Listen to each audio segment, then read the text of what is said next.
Welcome to This Week in Location-Based Marketing, the most trusted podcast dedicated to the new business of location.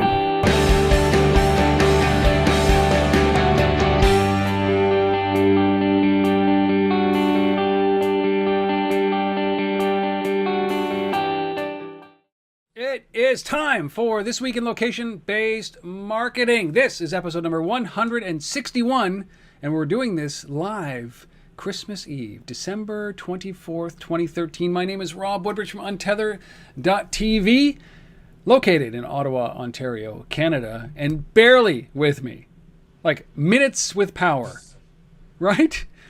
Yeah. Oh, man. Asif Khan from the Location-Based Marketing Association. Honestly, didn't think this was going to happen this week. I thought this was going to be our first miss ever for delivering this show. No way.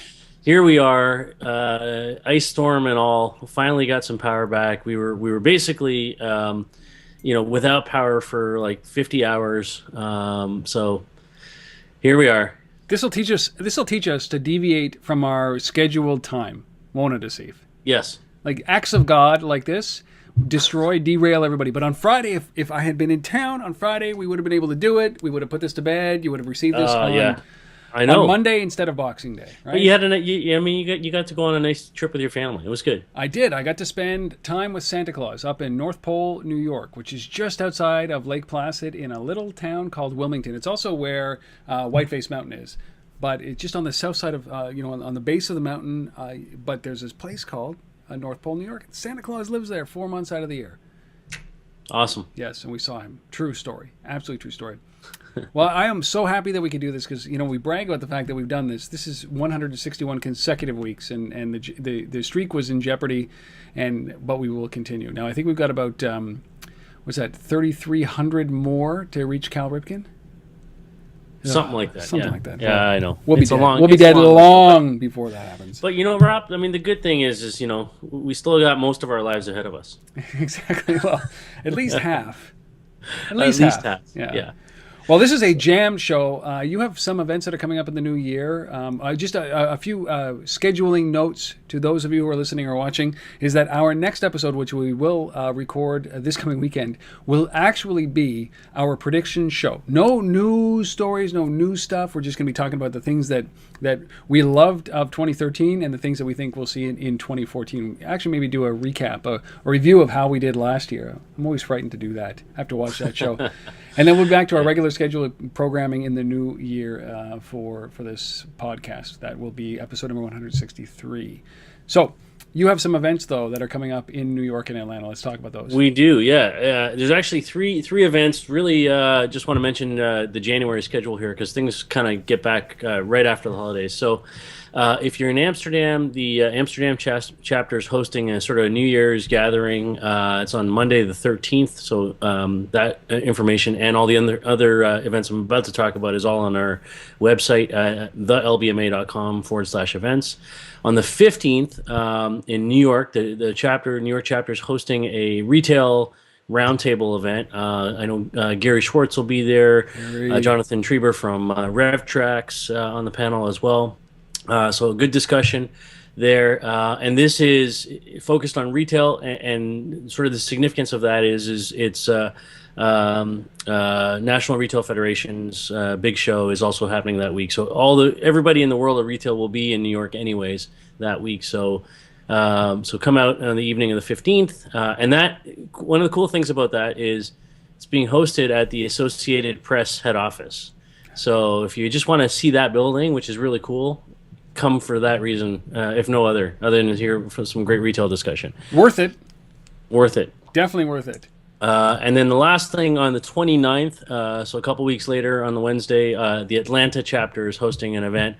And this is a kind of fireside chat with Jonathan Stevens from JetBlue Airlines, as well as Lisa West from Intercontinental Hotels. So the two of them together having a chat about sort of all things mobile and location. So it should be fun. Right. That's only in January. That's just January. I know. Yeah. I can't wait till we actually start to talk about your panel with Damien at South by Southwest and what's going on around. Yeah. Woo. Yeah. And just a quick heads up for We haven't officially announced it yet, but because it's not too far ahead of that. So the week of February the 3rd, we will be launching a new chapter in Sydney, Australia. I'll be over there for that, and so if you happen to be listening to the show and you're in Australia, just pencil in some time for the LBMA that week, and we'll love to connect with you. That is awesome. Maybe we should do a live broadcast together in Australia. What do you think? I think that would be good, Rob. I think it's their summer, isn't But it? let's right pull now? that off. Yeah, good. I'm sure there's got to be closer places we can do this. Somewhere between Ottawa and Toronto. That is jam packed. Well, so if you can make it to Australia, if you can make it to New York, Atlanta, or Amsterdam, man. All those. Yeah. By the way, I'm not going to all those things. Okay. Yeah. Just to be clear. Yeah. I'll be in New York and I'll be in Australia. I'm not at the other two. So. Okay. Yeah. Yeah. They're great cities. All right. Well, this show we've got our usual stuff. We got 7 stories this week, and a few anecdotes in between those. We got our mobile minute with Chuck Martin, who's going to be talking about Applebee's, which is related to our 6th story, which is around a patent that Apple filed. We got our product of the week, which is something that Google released or Google announced or Google pushed out, or it's been there forever, but we've just discovered it, the Google Location History Browser. And of course, we've got our special guest of the week, which is Lou Mintzer, who is the VP Product Dev at Homesnap. We met up with him live when we actually were at Motive East and got to record a little interview with him, and we'll have that coming at you as well. And of course, our resource of the week. But let's start with Chuck Martin discussing Applebee's and tablet ordering from the table. Take it away, Chuck.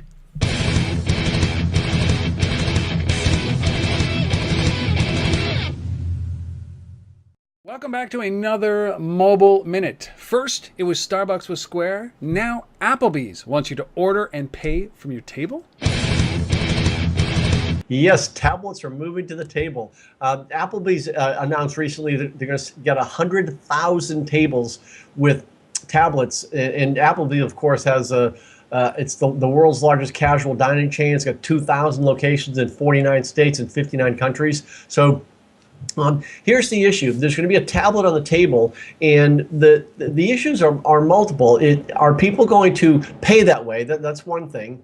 And are people going to interact with the terminal instead of with each other? And that's one issue. And then another issue is, do they really want to interact with a device technology provided by the organization or a device provided by themselves, their own smartphone or their own tablet? A good example of this early on was Stop and Shop. Years ago, they gave basically scanner guns to people who walked to the stores. This is before mobile smartphone technology, and people could scan products. Well, they then recently expanded that to 400 stores nationwide in the U.S.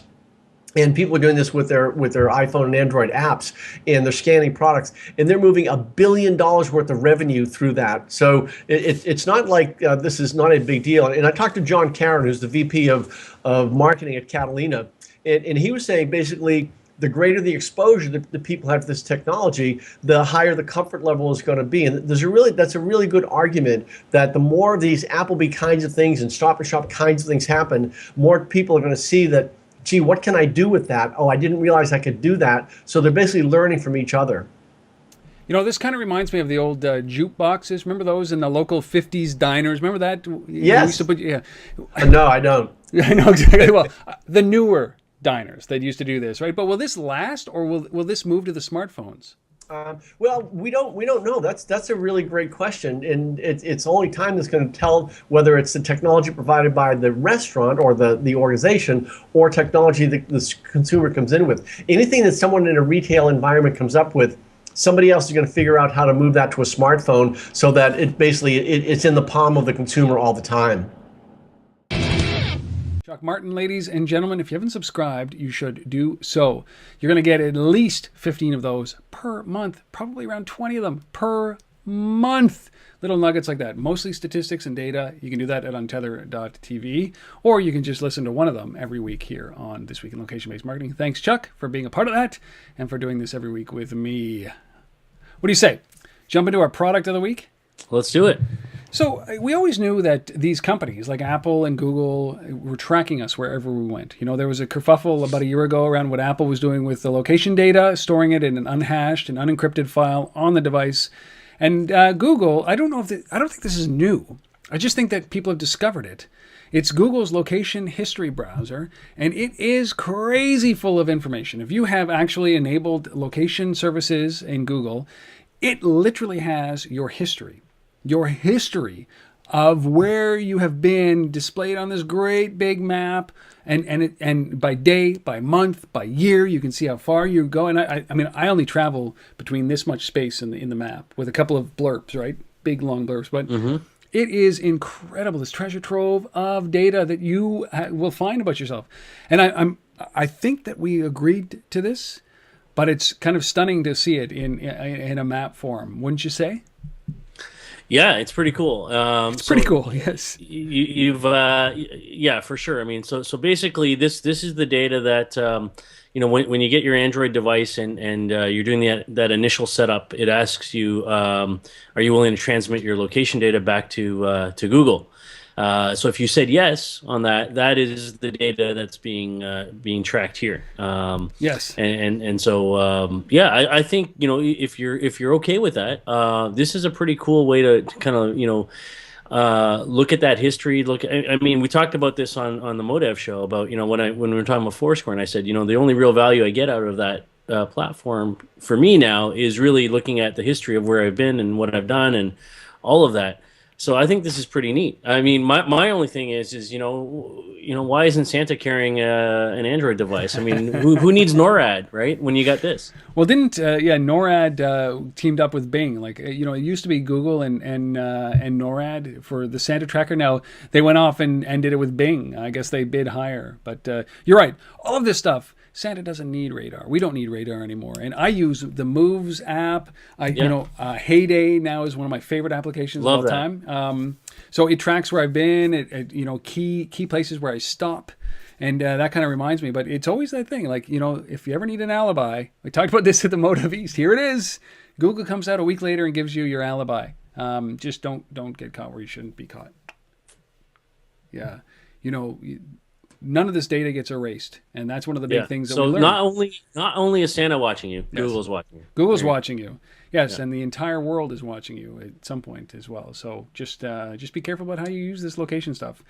So the Google Location History Browser, you can just Google that. You will find it, and you will find your data. And I looked at mine, as I said, it's not as complete because sometimes I don't log in to an experience, a Google experience while I'm on the road. I don't use Google Maps anymore. I use the native Maps app. So, it's taking less and less. It knows less and less about me. So there you go. Our product of the week. Excellent. Or our controversy of the week. I'm not sure. All right, jumping into the stories, man. You got the first one. Yes. So I think my favorite airline as far as innovation overall is concerned is KLM. And so here they are yet again. Launching a new service called Local Eyes, which is a Twitter-based service. Effectively, what they've done is they've gone and they've asked employees of KLM to, get on board with Twitter and create a, sort of a treasure trove of information about a particular destination that KLM flies to. So, the one that they gave is Amsterdam. Obviously, they're based there. And so they had this girl named Simonette who works for them. And, so she's going in there, she's tweeting about food and local restaurants and tips and this, that, and the other thing. So it's kind of like all the stuff you would get on TripAdvisor, but, brought to you by KLM employees. Yeah. I think this is pretty good. And like I said, this is just one in a slew of crazy things that KLM does as an airline. So, collectively, it's they're doing great work. Well, and they're obviously accumulating this data, this information, because a new employee does it every week, and I think it's interesting. It's they do it from their hometown, and I think that's probably the best way to do this. Certainly from the people who live there, and you're going to get a great perspective. You can find more information about those guys at localeyes.klm.com. That's localeyes, EYES.klm.com. What is it about these guys that makes them so innovative, like compared to all the other airlines like this? I don't, why aren't people watching what they're doing? Yeah, it's interesting. Certainly the other airlines are watching. They just, they're just bigger risk takers over here. I mean, I think I mentioned to you, I was doing some work with American Airlines recently, and I raise some of these things with them, and it's not that they don't know what KLM's doing or not aware of these initiatives. It's just they're not willing to take some of these risks. Like KLM did social seating. If you remember that, we talked about that. Yep. Maybe a year and a half ago, Yeah.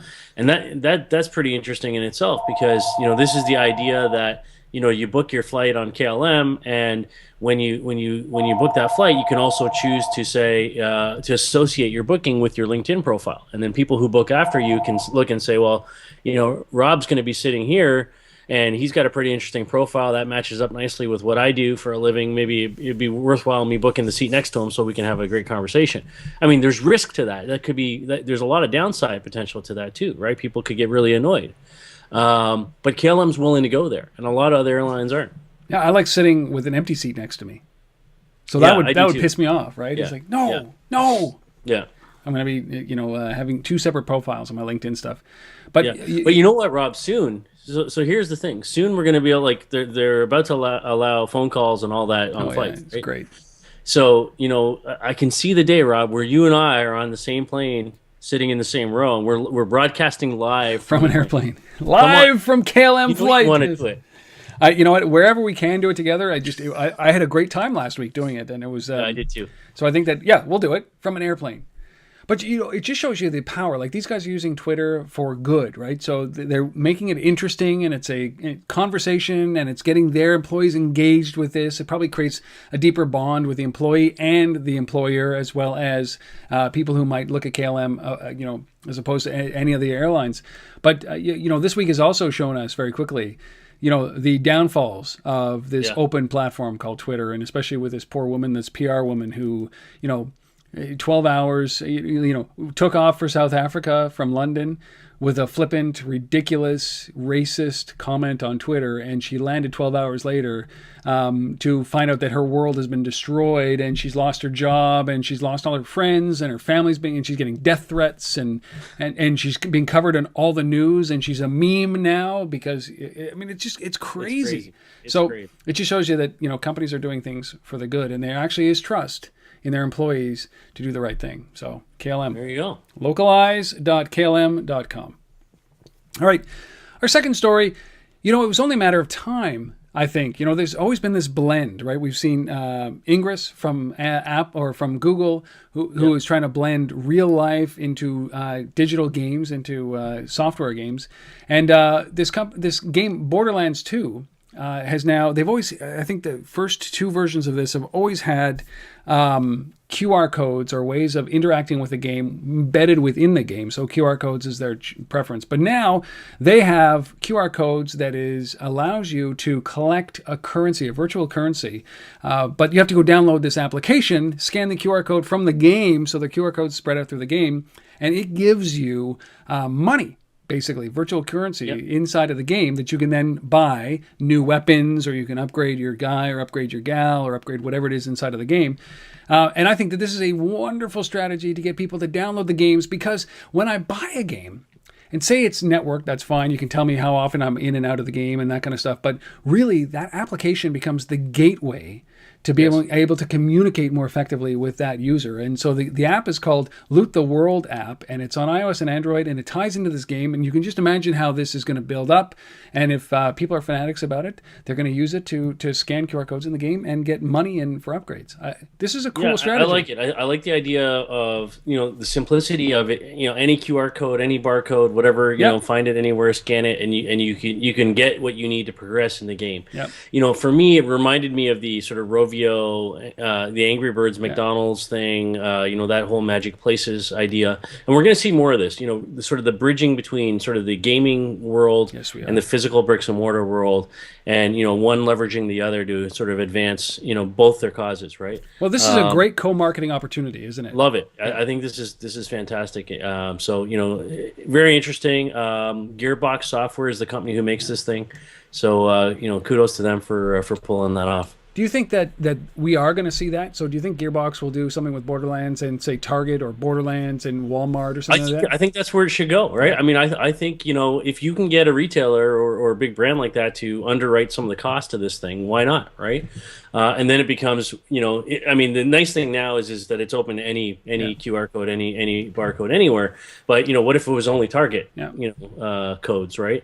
That could be interesting too, right? So, and especially if from a revenue perspective, in terms of how you generate revenue for this game, I think that's interesting for a company like Gearbox to look at. So, I mean, certainly, with the work when we do work with Rovio and that whole experience, and the feedback we've heard from them on that is absolutely, that just in-game advertising is not enough. We need to find other revenue streams. So, maybe Gearbox is looking at that too. I'd be happy to chat with them about that. So, well, it's just so measurable, right? So what Gearbox is doing, and you can understand that the pressure on console gaming and the pressure on PC gaming is that, what the app stores have done has democratized this, has destroyed pricing for software, right? Is that you used to pay $60 or $65, now you balk at $1, right?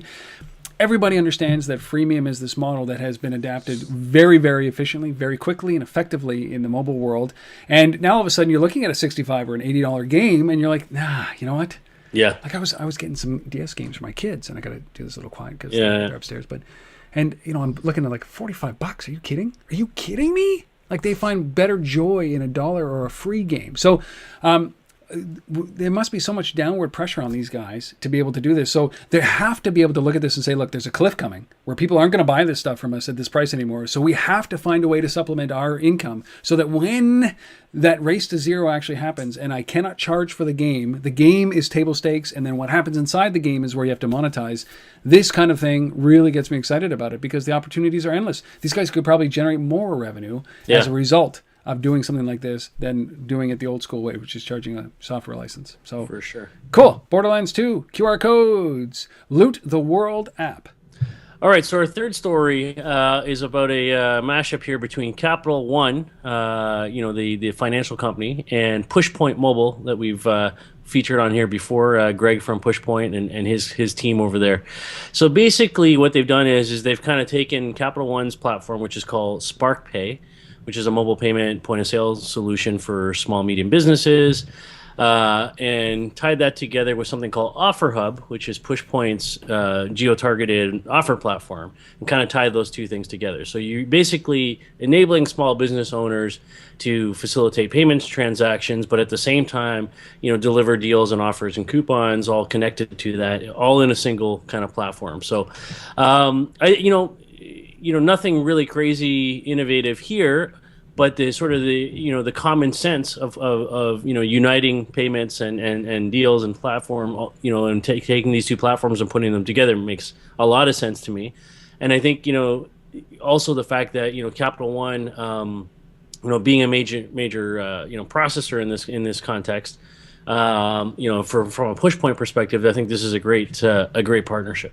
Certainly, yeah, leveraging the audience there. I always wonder, though, isn't Capital One have enough clout to do these things by themselves? Like other credit card companies, other processors, like that they have the audience. And what do you think the benefit, and I don't know the answer to this, but what do you think the benefit is of Capital One partnering with a smaller company to bring this kind of knowledge? Is this a precursor to an acquisition, do you think, or...? I think it often can lead in that direction, but I mean the reality is that when we were at Modev, Capital One was the biggest sponsor there, right? Yeah. They had their guys up there, from their development team, their internal development team. They're funding hackathons. They're looking for technology. So obviously they don't have all the expertise they need in-house. And so if there's a robust platform like OfferHub from Pushpoint, why not go and do a deal? The other thing is OfferHub's, Pushpoint's been around for a long time. This is not a, company that just started up in the last 6 months. They've been at it for a while. They've got a great customer base. They know what they're doing. There's a lot of rich feature set into in this platform. So I think rather than going and building a new wheel, let's just use one of the ones that's there, right? Kind of attitude. And I think this makes sense. And this is it's mobile, it's SMS, it's geofencing, it's got offer management, it's got a lot of stuff built into this, into the single platform. So I like it.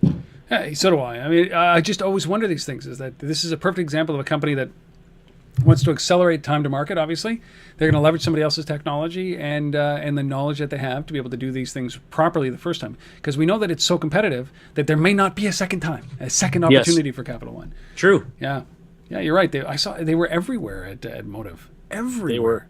They were. That's aggressive. All right, so Capital One partnering with Pushpoint Mobile.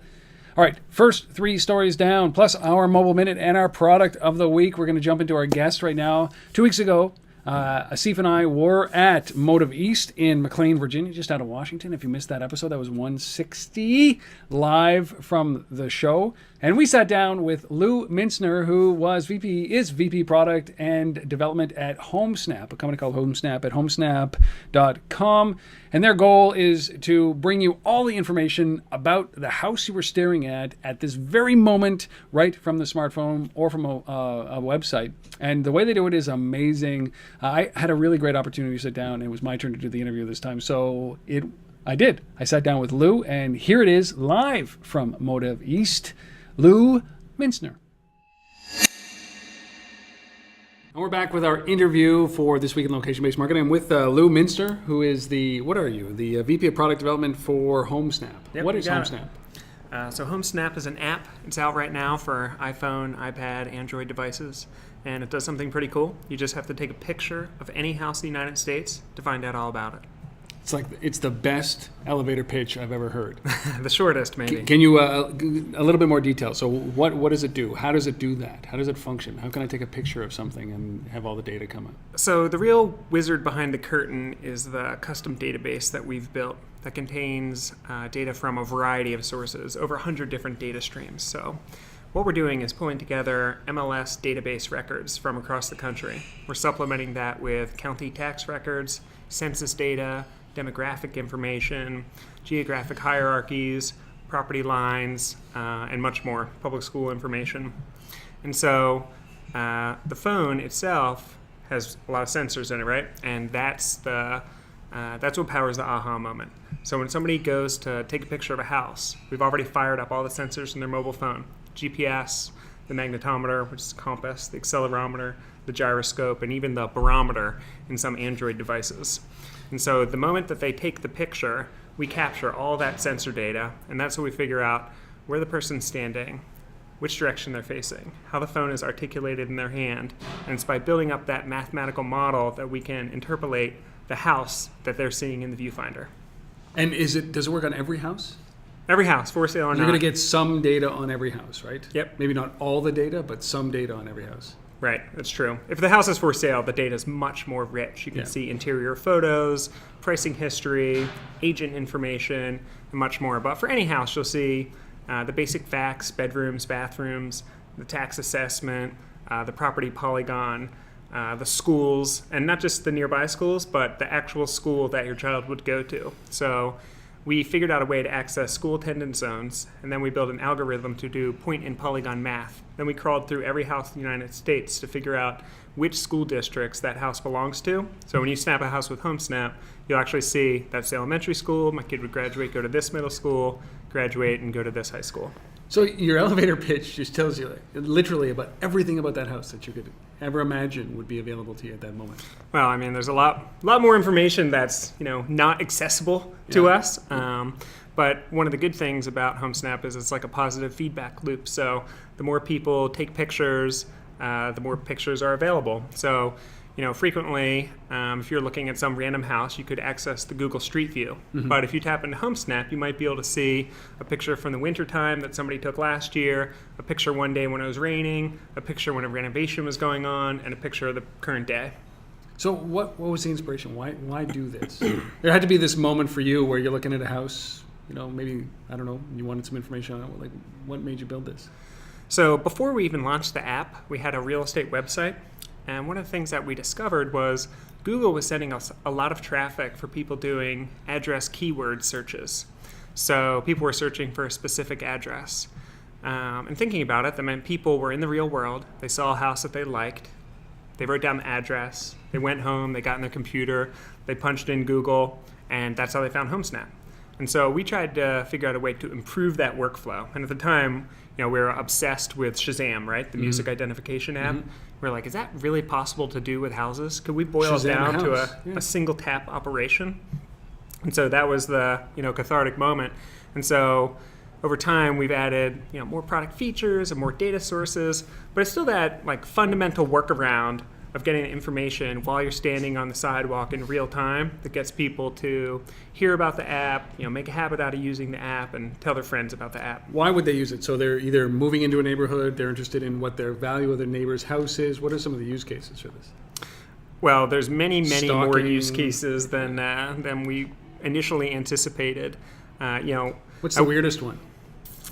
One of the most interesting ones is landscape architects frequently use it to just survey neighborhoods to figure out what land belongs to which property owner and how much the house is worth. And they'll use that to figure out where it makes sense to deploy their sales resources. So that was a use case that we didn't anticipate at all. But one of the things we did try to do was keep the product general enough to appeal to a broad swath of consumers. Right. Because at any one given time, there's only like 3 or 4% of the adult population is actually in the market to buy a house. Yeah.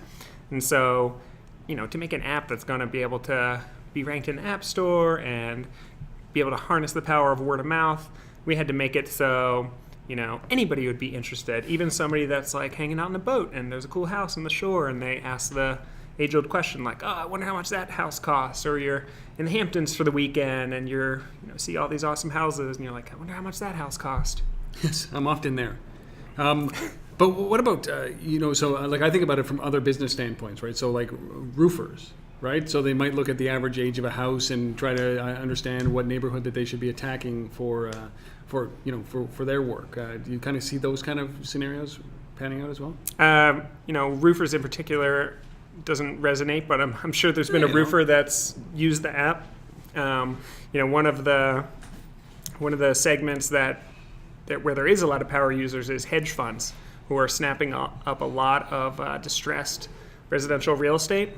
And so there's a lot of social features built into Homesnap. There's basically like a news feed. Yep. You can think about like the Instagram news feed. So when you make connections inside of the app, every time you snap a house or favorite a snap or write a comment on a snap or recommend a snap to somebody else, that goes into your news feed. And so everybody in your network can see that. So it turns out to be really useful for teams of people that are out scouting a neighborhood. We built that feature so that a husband and wife could keep in touch with each other. Yeah. But it turns out there's a lot more use cases than that. What about when you look at this? What about privacy? This is all publicly available data, but it's all data that's available in disparate sources. Do you worry about privacy backlash? We don't associate any personal information. No. But if I see you walking into the house, right? There's an association. I could walk by, see the person walking into the house. There's kind of that association but a visual association that they live in that house. And like there's this house that I always drive by when I go to work, and I love it. It's a beautiful house. It's right on the river, and I've always wanted. I'm like, I gotta know who lives. Same thing. Like it's far out of my bracket, but I see the people walking into the house. Mm-hmm. And I recognize them now, and now I can go and use your application to find out how much they paid for their house. Yes, I'm coming for you. Yeah, and you'll see the photos that were used the last time that the house was sold. Yeah, if it's within 2 years, that's when we can show you the pictures. So a lot of the data in Homesnap is publicly available. Yeah, but there's other data that is not publicly available. And so when you download Homesnap, one of the things that you have to do is create an account. And we need you to create an account because we're operating as a real estate brokerage. And that's how we can show you all the sold information. So Gotcha. Sold prices, contract prices, price cut history, days on market. It's very smart. And then do you aggregate this data, the houses that people are looking at from an anonymous standpoint, and do you do any kind of data analysis on broader neighborhood or citywide data analysis? We do. I mean, we're a big data play, at heart, really. So we've pulled together all this information, and it is a treasure trove. And so one of the challenges is figuring out how to surface the value in that data. And so we've done a bunch of different experiments. One of the things you can check out on the web is we do these weekly automated news reports for every zip code, neighborhood, city, and county in most of the United States, about 50%. And so we partner with another company to do natural language processing, but kind of in reverse. So we're not listening to language and turning it into words. We're taking raw statistics and then turning that into a story. And so it's interesting because it wouldn't be financially or economically feasible to hire journalists to write a news story about, 22192, a zip code with 300 houses inside of it. But because we're doing it in an automated fashion, it spits out a 100-word synopsis on a weekly basis. And if you want to keep tabs on that zip code, it's a pretty easy way to just, read through it and get a quick understanding. Very, very cool. Send people to homesnap.com. Homesnap.com. Lou, thank you so much. Appreciate your time. Yeah, thank you very much. Yeah, I mean, what a great guy. We talked about it at the show about, how many smart people were there. And for me, the Homesnap thing is, I can't wait till we have something like that in Canada. I mean, the simplicity of just holding a phone and purely based on image recognition data, nothing else. It's able to then go and connect to all these other, databases rich in information related to that house and return it all in a useful way. So, really, really cool. I was super impressed. And the more people that I talked to while walking around the show, and I would say, have you heard of Homesnap? And they're, oh, yeah, I love that app. I love that app. And yeah. So people are using it. Now, I want to use it up here just to spy on my neighbors. Exactly. Yeah. I wonder if you could hold it up and you could like look at that house and it can say, yeah, don't do that because it's prone to power outages, or like that area, is the data says there's a power outage, at least once every 12 months. Yeah, then you got to move closer into the city, into the core, because the core of Toronto is still operated, full on power, whatever it might be, but some of it, a lot of it's not. Wow, brutal. It's crazy. It's like a lot of those. Like the thing is like the power. I mean, we shouldn't be talking about the power here, it's ridiculous. I mean, like this ice storm, there was I think within the greater Toronto area, like about 500,000 houses without power, and like something like that. And then there's still now like these trees are frozen, just frozen and coated in ice. And now the wind's picking up. It's getting colder. You're going to have even more branches falling, more power lines going down. So we're not out of it yet. There could be a lot more people losing power still. We had one of these. They call it the Great Ice Storm of 1998 here in Ottawa, and so it happened. And I was in the core center Ottawa, and we lost power for maybe an hour, and it was a bummer, right? Some of the houses on the fringe of downtown lost power for a day or two, like you guys did.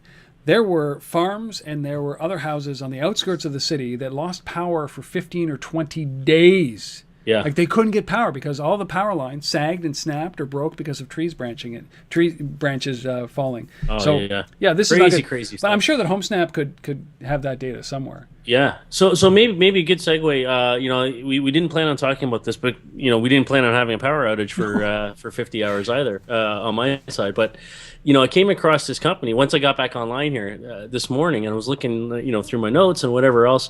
I came across this company called Smart Charge.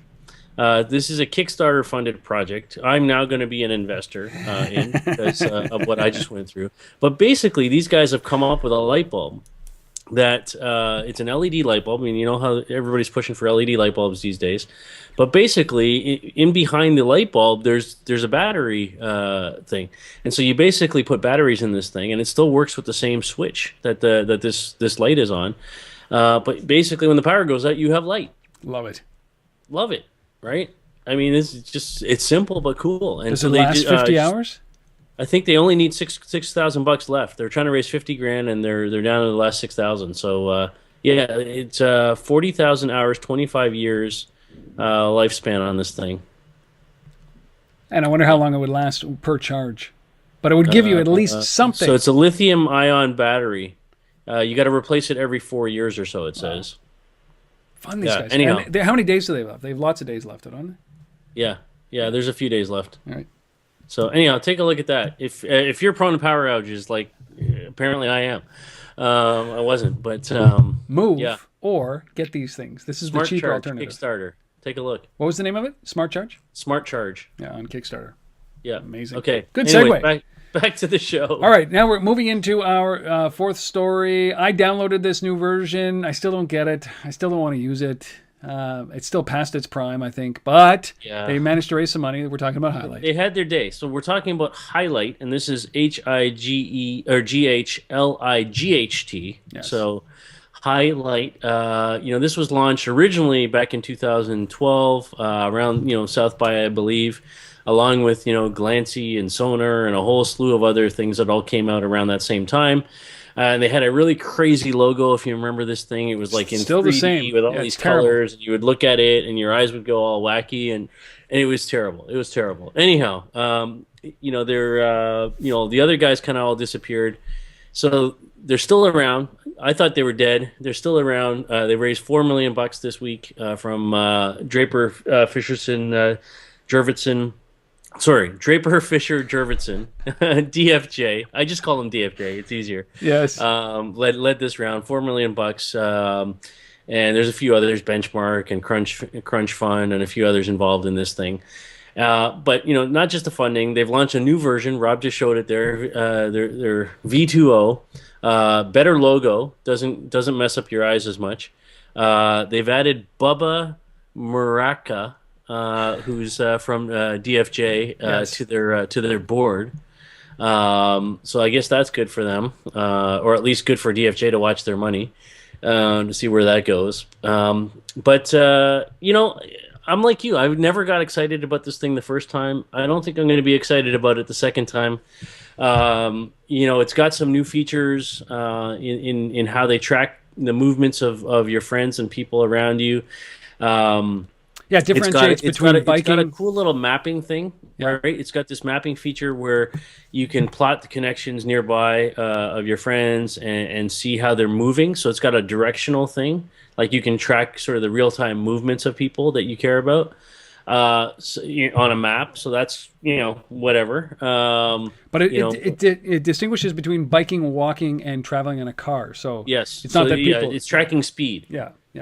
Right.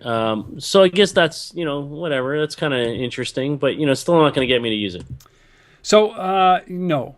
So I've downloaded it. I still don't understand it. Serendipity happens and context happens. And just because somebody I know who's associated with me on Twitter walks by doesn't mean that I give a shit that I should ever reach out to them. Doesn't often. There's not an instance that I found that I would actually use this software. And that's just me. I've launched it twice. And it's telling me that it's minus 16 outside. So they've added a little bit of core functionality, new functionality to this, but it's not enough. And so this Bubba Maraca guy, I read an article about him, and he, it's notable. This is a quote. It's notable in part because this is the first investment for Maraca, who was head of Facebook's Android team and led the development of Facebook Home. And then they followed by saying, so he knows a thing or two about mobile. Bullshit. Like, Facebook Home? That was a piece of junk software. Yeah, who uses that? Nobody. No, they were trying. I don't know anybody who uses Facebook Home. But they were trying to obfuscate or circumvent Android as an operating system, and they built this home piece of crap software. And this is the guy who they're bringing on as the savior of Highlight. Well, where did Home go? It was rated the number one disaster. This other piece on Highlight that I was looking at, and it's going so it can also show you what music your friends are listening to. Like on, through Spotify or Rdio. I mean, like... But it already does that. If I'm connected with them on Spotify or Rdio, they already know. So why do I need you to do that? Like, you know what I mean? Like, so it looks like they're just trying to grasp at, pulling a bunch of things together. And it's if that's the direction they're going, it's the same old argument that we have all the time on the show is whose data, what's your value here? You're just pulling in everybody else's data. Yeah. This is like I didn't get it the first time. I don't get it now. It's one of these applications that is nifty, if not creepy. But I just don't understand. And they said that they spent a lot of time working on in the background stuff about reducing power and battery consumption. So they made it 5 times more energy efficient, which means that it's less than 1% of battery per hour that it consumes because it resides in the background. Yeah. But why? And somebody out there, please, somebody out there, tell me why. Just give me one example of why I would use it. Don't use an event. Don't use a trade show because those are so unique. Those are corner cases. Why would the average human use this? Why? Yeah. I don't know. For Highlight 2.0, for me, it's low light. Low light. Nice. It's like It's a low light, It's man. like power outage 2.0. Yeah, it's right? like power outage right here. There's no highlight here, and the fact that this guy, they're focusing on the guy. This guy's like the I'll tell savior you, because Rob, he did. Yeah. This is such a low light for me.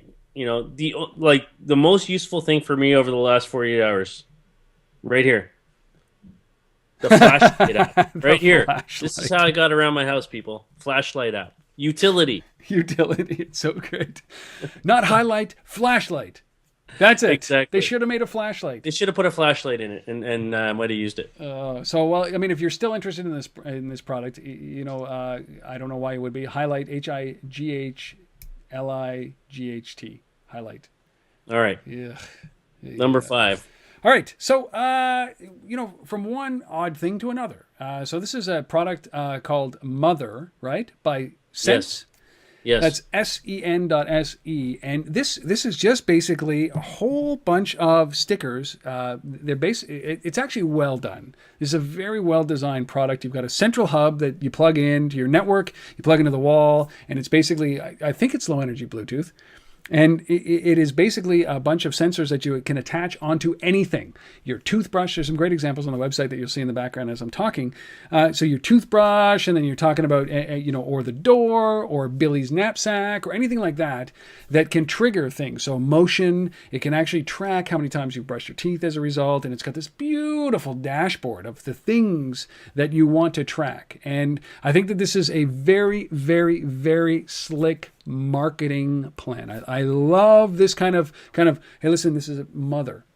Mother knows everything. Like we always say that. She has eyes in the back of her head, right? Because she knows exactly what you're doing. Well, now there's a whole bunch of sensors that enable this so she can see the dashboard to make sure that you're brushing your teeth long enough, or doing the dishes, or you came home at the time you said you came home. And I think that this, from a marketing standpoint, I love this whole brand. I love Mother by Sense. I love the way that they've personalized it. I love the way that they've gone after a target niche market to be able to do this. It's not new, but the marketing is amazing. The marketing is awesome. I mean, the aesthetic of how they present this thing is just unbelievable. We know this is a hot field right now, this whole idea of, sort of tracking, movement and proximity and all these things through these types of sticker. So, I mean, for me, this is just a very, very well presented version of, an Estimote or something like that, from a marketing perspective.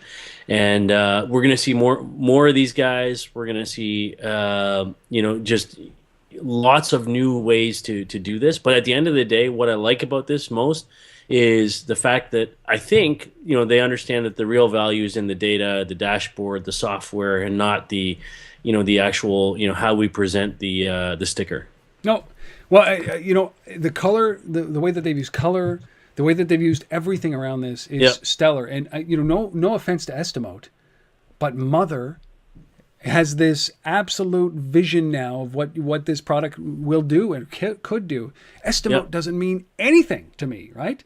Mother, by Sense, like you get that feeling around this. And they put little eyes on the device, and the way that they used color is incredible. And it's the difference between this is obviously driven by marketers, right? Yep. Not technology, not geeks, right? They're not gray. Estimote, pioneered this technology, got it out there, made everybody aware of what's possible. The next version of Estimote, from what I've seen and heard from talking to them, is going to be unbelievable from a technology perspective. Yet again, but it's that balance between great technology and great marketing, and the marriage in the middle, right, between those things, right? And that's kind of what I see here. I think you are right on there. From a marketing standpoint, this is just incredible. This is available. You can go to Sense, sen.se. The product is Mother. I think what I'm gathering here, it's about $220, $222 for the starter kit.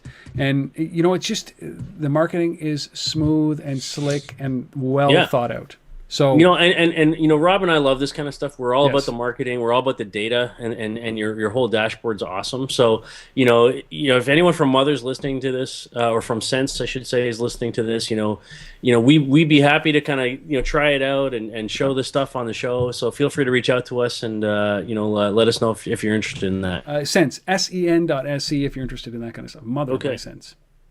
All right, our sixth story goes to Apple. and they filed some interesting patents in a space that I had no idea that they were even looking at. So it blew me away when I saw this. So this is all about restaurant ordering and reservations. So they're going after the open tables of the world, and even trying to just make the restaurant experience better for people. So if you think about what they already do with Passbook, and you think about what they're doing with iBeacons, and you think about all that stuff we've talked about, now think about Apple going into the restaurant world with their own reservation system, their own ordering system.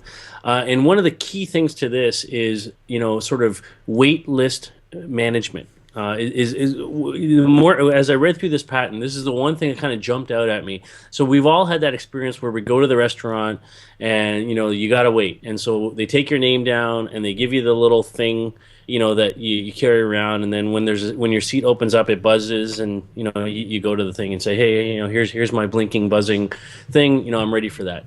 So basically Apple's saying, no, you don't need that anymore. We can do all that with your phone. Yeah. And we can automate that process. And so if you've got an iPhone, your iPhone is now your buzzer, so we can tell you when your seat's ready. But not only that, if you're looking to make a reservation at a restaurant, we can help suggest restaurants based on what we already know about the wait times and all that kind of stuff, all in real-time data, and bringing that all together. OpenTable does not doing that. Nobody's doing that yet. Groupon's not doing that. Nobody's doing that. So this is pretty crazy stuff. And I think, we don't know, obviously, we don't know if this is going to be a commercially, deployed solution yet. We know this is a patent that's been filed, but I think this is pretty cool. Yeah, and as you saw in the Mobile Minute with Chuck earlier on, is that Applebee's is doing this, right? So they're doing at the table, they want to not do away with the servers, but they want you to be able to order from the table through a tablet. And this is enabling that. And one of the big things, who knows? I mean, a lot of these patents, Apple files patents. Like IBM back in the day files, still files hundreds of patents a year, and they're a very innovative company. And Apple has to do the same thing. This is the battle of patents. And so, who knows if they do anything with this? But I can see a day where you've got iBeacon, the tablet as the reservation system at the front desk. You've got the ability to push to iPhones, obviously, any iOS device to let you know when your wait is over. And then what about this closed payment system called iTunes, where your credit card is on file, and the ability to actually, with low energy Bluetooth, just walk out, have your check automatically debited from your account, all done without actually having to interface. Just like Tabbed Out did, right? Absolutely. Same thing. But all integrated, all tied together. I think this is really cool. If they actually pull this off in a commercial way, I think this is, really interesting. I mean, I personally would use it. Would use something like this. Credit card on file already through iTunes. Love it. One of the big things here is that there's a lot of criticism about. I've read some criticism around this about the fact that they're so scattered. But this really does reinforce this device and iBeacon as the center, the tenant, right, of your digital life, and then payments to me is just an add-on. It's the end game. It's interesting, right? Because people are knocking Apple these days, right? Ever since Steve Jobs exited, and they're like, well, there's no new product, there's no new innovation. What's going to be the next iPad? This, that. You know what? It's called iBeacon, people. Yeah. And there's an entire ecosystem that's being built around that the average consumer doesn't necessarily see, but it's all about the small medium business market powered by iBeacon, that's tying into everybody's existing phones that are already out there. That's going to enable a whole bunch of stuff, and Apple to make a whole lot more money. Let alone the fact that they just signed a deal in China, to open up that market to the iPhone. That is going to be crazy. But anyhow, this is huge, and it just shows you what this kind of audience, or this kind of innovation around the audience that they already have carrying these devices can do. And then you hear about BlackBerry's disastrous quarter, $4.4 billion loss in one quarter. Yeah. I thought you had to be a monstrous company to lose that much money. That's a lot of money to lose in a quarter. That's a lot of money. So you just for those who think that you can't innovate with an audience, these guys are looking at it. Who knows what happens? But they know that this is just a natural extension to the way that we use these devices. Indeed. Very cool. All right, so from the logical of getting reservations and ordering your food and paying for it. Now, how about would you ever accept a hamburger that has been sent to you through a pneumatic tube going 140 miles an hour? This is cool. C1 Espresso out of New Zealand basically wants to send your burgers and your food to your table in pneumatic tubes. Like they encase it into a nice little container and they shoot it up through a pneumatic tube. You see these at Costco or Price Club, all the time for receipts and cash, and it just shoots through all these tubes in the ceilings. They want to do that with your food. I think this, man. If you put this together with what we learned about Applebee's, about ordering on, from a tablet and then arriving in a pneumatic tube, and that is the automated restaurant. We're almost to Back to the Future. It really is. I mean, let alone the novelty of going to a restaurant where, what kid's not going to want to see, tubes all over the place and stuff flying through them, and then it shows up at your table and your burger's ready to go. I mean, this is McDonald's should be doing this kind of stuff. Like this is, anyhow. McDonald's should be doing this to your house, like home delivery through pneumatic tubes.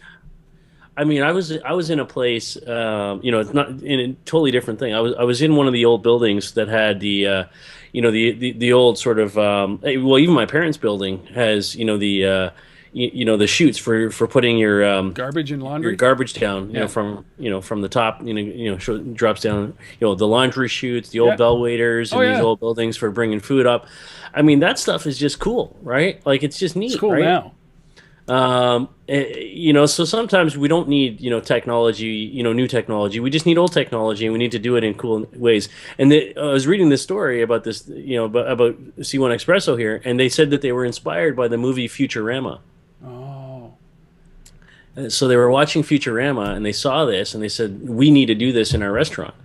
And that was the inspiration.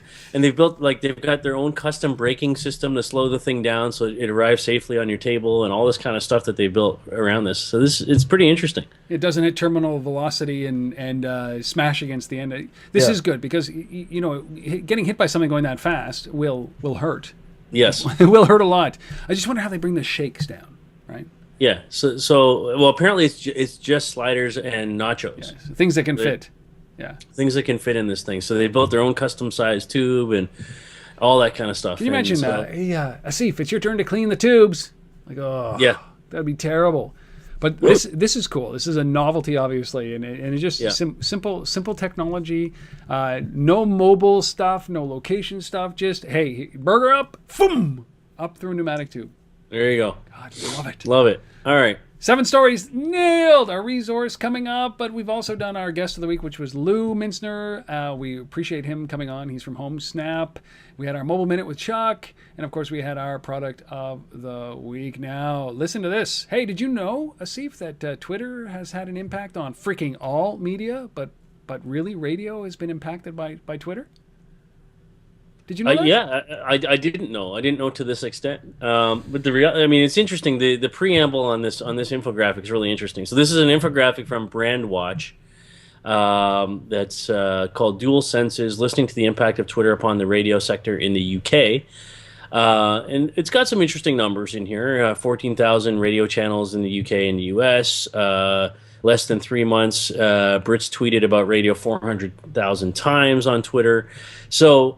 I mean, basically, they're trying to say, as new technologies come out, like Twitter has come into the world, it doesn't mean that old media disappears. And we talk about that every day on This Week in Location-Based Marketing. In fact, we talk, the whole definition the LBMA has for location-based marketing is the intersection of people, places, and media, and how wherever you are, what media happens to be there. If you're in your car, it might be radio. If you're in your living room, it might be TV. We talk about that every day.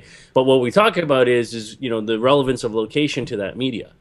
And Twitter is just another example of that. And obviously it has an impact on radio. Yes, I mean, I heard something on radio, I tweeted it out, right? I mean, I can show you, I can't pull it up right now, but I mean, if I were to just show you my TweetDeck columns for discussion on the ice storm and the power outage over the last 3 days, and you look at all that traffic and you look at the number of references to I heard this on the radio, right? Or the press conference was just live on the radio, and the mayor of Toronto, Rob Ford, he's back again. But you know what? Doing an amazing job right now. What a distraction, though. Job right now. he just said this at the press conference, live on radio. All that kind of stuff is getting tweeted about. Of course it is, right? Because Twitter is just now this platform for sharing knowledge and getting it out quickly to as many people as possible. And some of the stats are amazing. Like, I think that radio, for being the oldest medium, right? Just voice, it is a laggard when it comes to leveraging the social sphere. They don't get it. And that's why I have guys like Patrick Reynolds from Triton on to talk about what radio stations, terrestrial radio stations, are doing in the digital world to be able to bridge that gap between, everything is so close but so far away. You're sitting in your car and the radio is playing and it's right there and you hear it in your ears, but you're not able to interact with it. And although they say that, the number one spot where people tweet about radio stations is from the car, which you should not be doing unless you are in the passenger seat. But, I just think that there is so much more that these radio stations could be doing in order to be able to engage. And it's very clear, the disparity, the gap between, say, something like hashtag usage. And if you don't understand what a hashtag is, go, Social Media 101. But TV dwarfs radio, 83 to 15%. But stations that interact with fans, television is 52% of the stations, which is crazy that the other 48% aren't doing it. But radio stations, 25%.